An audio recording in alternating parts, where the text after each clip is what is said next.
This episode is brought to you by CBS. DMV is a brand new workplace comedy turning misery into magic and chaos into comedy. Starring Harriet Dyer and Tim Meadows, DMV is here to serve you laughs. Watch Mondays at 8:30, 7:30 Central on CBS and streaming on Paramount+.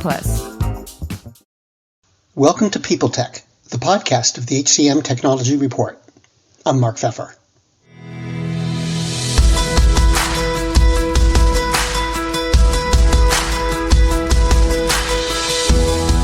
My guest today is Ian White, the founder and CEO of ChartHop.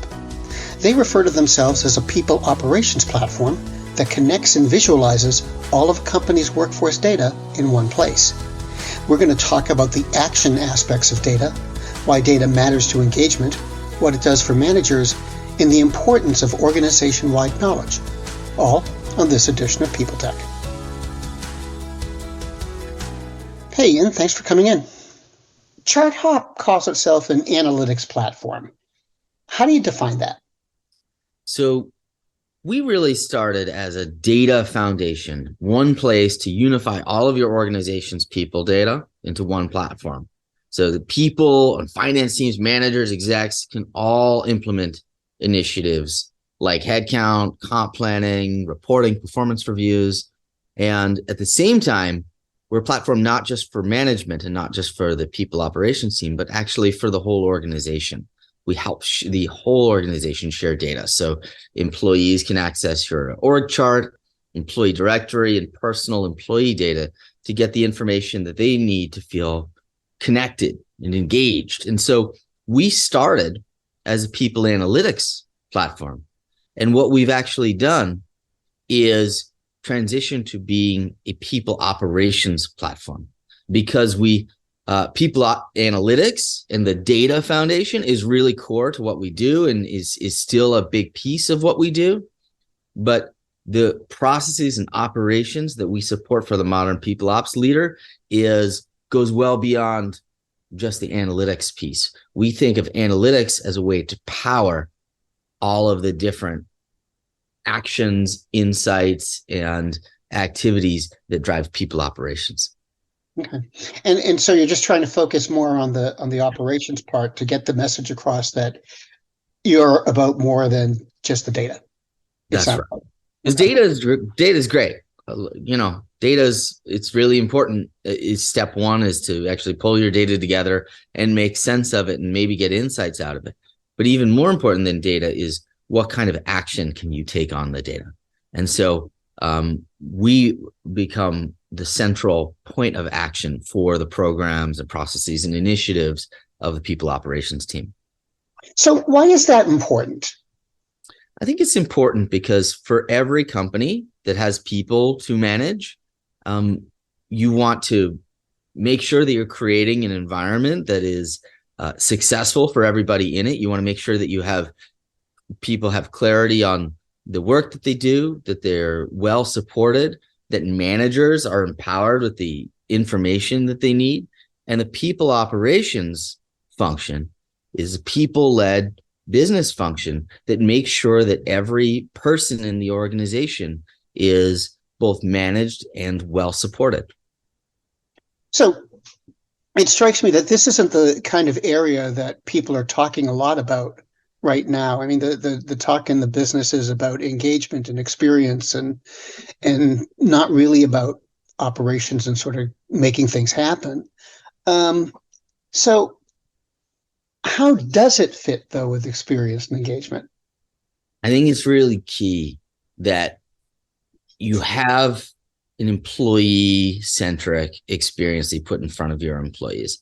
And for us, we think of employee experience as being directly intertwined with operations. So you need to, if you're going to run, let's say, a performance cycle or a comp cycle or a one-on-one feedback or any of those kinds of things that you put in front of employees, those are operations, right? Those are people operations. They're cycles or practices or processes that are being run.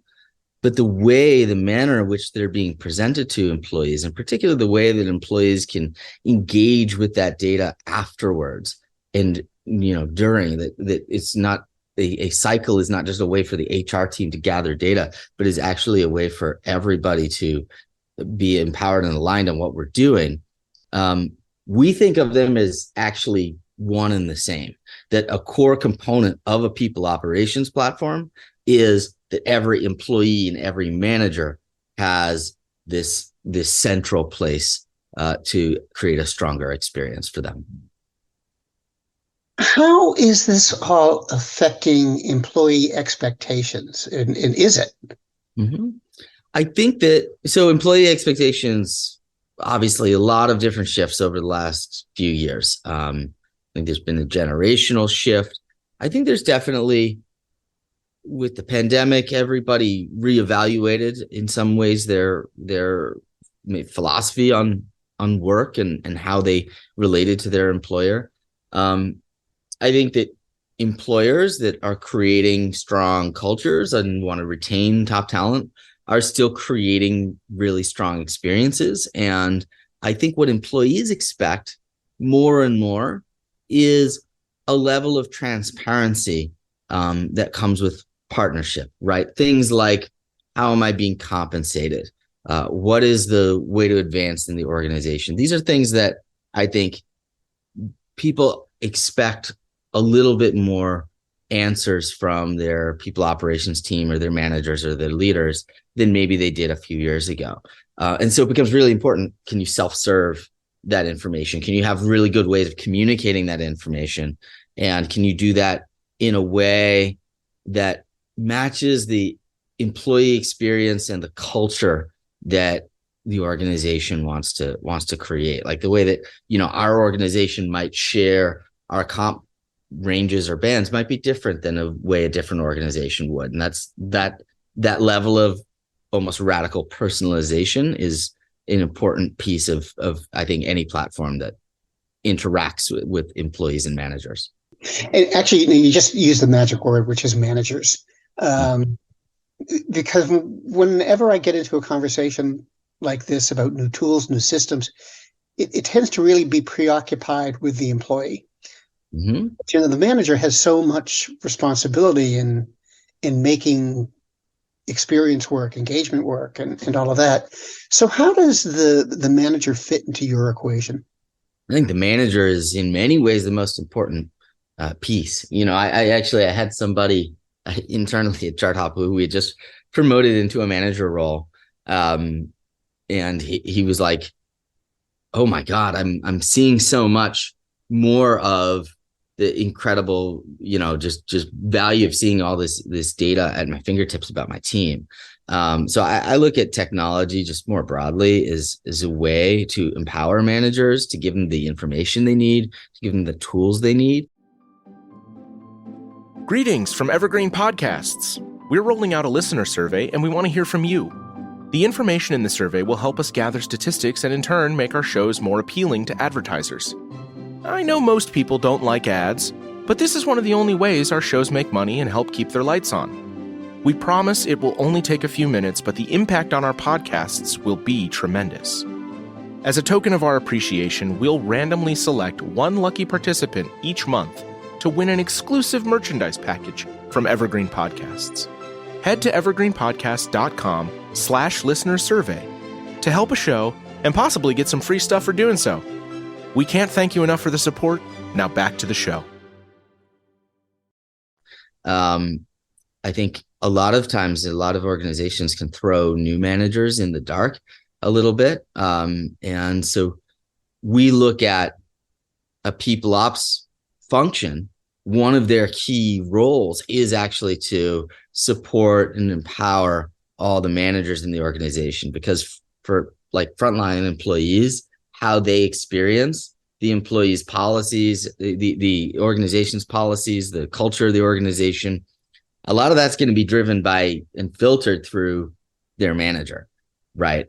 And so if the manager is not, doesn't have the right tools, doesn't have the right systems, doesn't have the right information to actually convey the policies and the practices of the people ops team, like nothing you do is going to really work without that manager engagement and buy-in. So we look at, when we're sort of building our platform and thinking about our core users and stakeholders, we actually look at that middle management layer as one of the key pieces that we build for.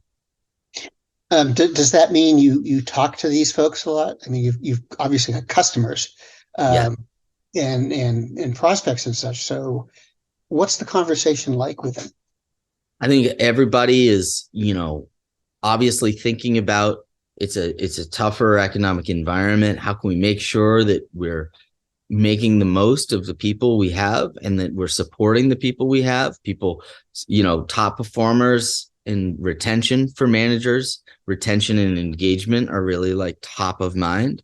And so I think when we talk to folks, it's usually around how can I make sure that I'm making sure my team feels well taken care of, well supported, that I have the information I need. Like I know, what everybody's comp structure looks like, or I've got a good read on somebody's recent performance or engagement levels. Those are things that you want not just the HR team to know about. You want each individual manager at every level to have a good awareness. And for teams that are navigating, hybrid, remote, some combination, many teams returning to the office, actually just knowing where people are and where people are in that journey has been an important topic as well. Now, you must have had to pivot, sort of making it up as you went along during COVID. Sure. And I'm wondering, since you're just talking about people going back to the office, but I'm wondering about people leaving the office, and how much did that impact you? How much did that impact the product?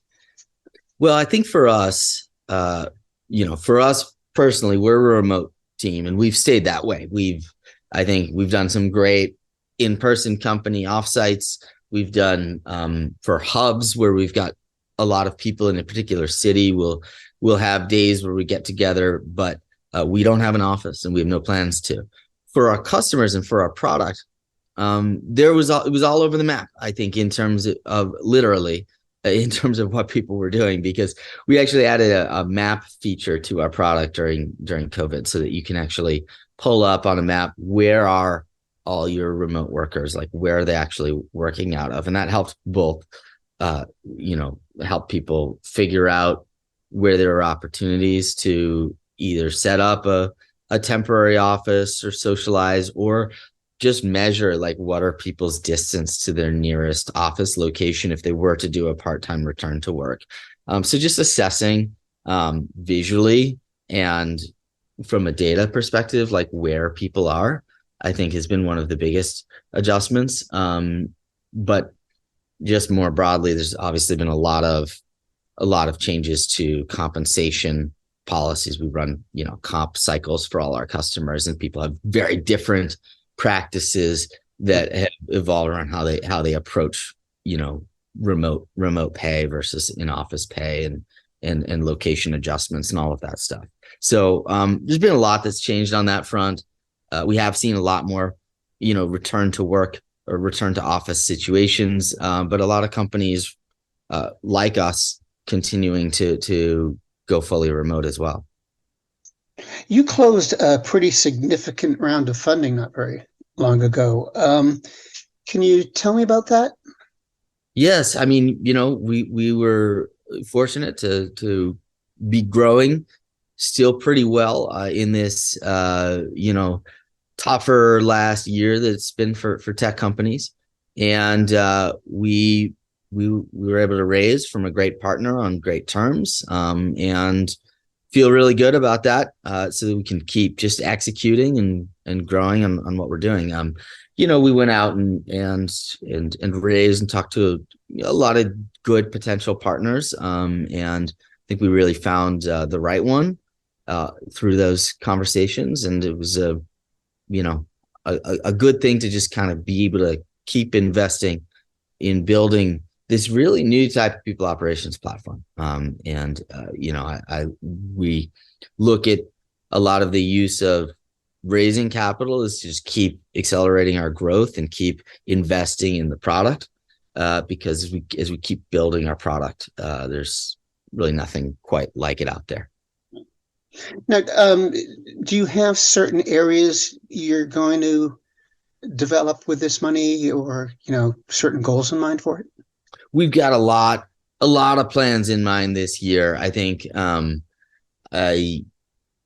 don't want to share product roadmap before it hits, but we've been working with some larger organizations on as definition partners on some really, really new and exciting ways of managing people in organizations, which I can't share more about, but when we launch it, it's going to be, I think, really, really amazing. So that's one thing I'm really excited about.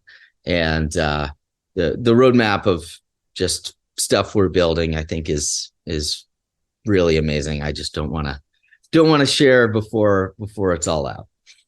Good enough. Ian, thanks very much. It was great to talk with you. It was great to talk to you too.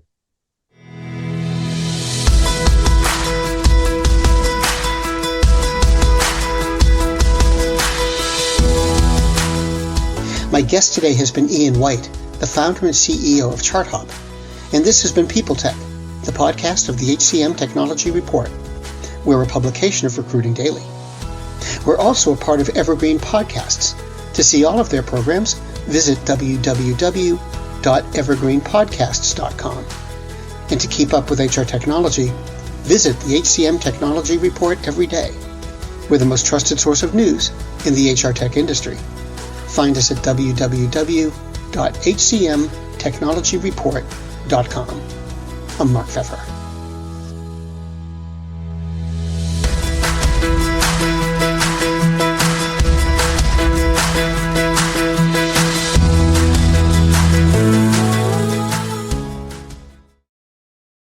Do you love news about LinkedIn, Indeed, Google, and just about every other recruitment tech company out there? Hell yeah. I'm Chad. I'm Cheese. We're the Chad and Cheese Podcast. All the latest recruiting news and insights are on our show. Dripping in snark and attitude. Subscribe today wherever you listen to your podcasts. We out. The world's best-known investor and Wall Street expert Warren Buffett once said, "Wall Street is the only place that people ride to in a Rolls-Royce to get advice from those who take the subway." Mr. Buffett's quote is remarkably accurate, but how many people would rather receive advice from him than someone simply guessing? Welcome to Buy, Hold, Sell, your single source for Wall Street knowledge and profitable guidance. Please join me, Todd Schoenberger, and fellow trader Tobin Smith, as well as host Veronica Dudo, for a podcast known to move the needle for investors. Tobin and I are seasoned Wall Street executives with deep investment experience, and we are prepared to share our advice to those who choose to listen. Download Buy, Hold, Sell today on the Evergreen Podcast Network or your favorite podcast channel. This episode is brought to you by LifeLock. It's Cybersecurity Awareness Month, and LifeLock has tips to protect your identity. Use strong passwords, set up multi-factor authentication, report phishing, and update the software on your devices. And for comprehensive identity protection, let LifeLock alert you to suspicious uses of your personal information. LifeLock also fixes identity theft, guaranteed or your money back. Stay smart, safe, and protected with a 30-day free trial at LifeLock.com/podcast. Terms apply.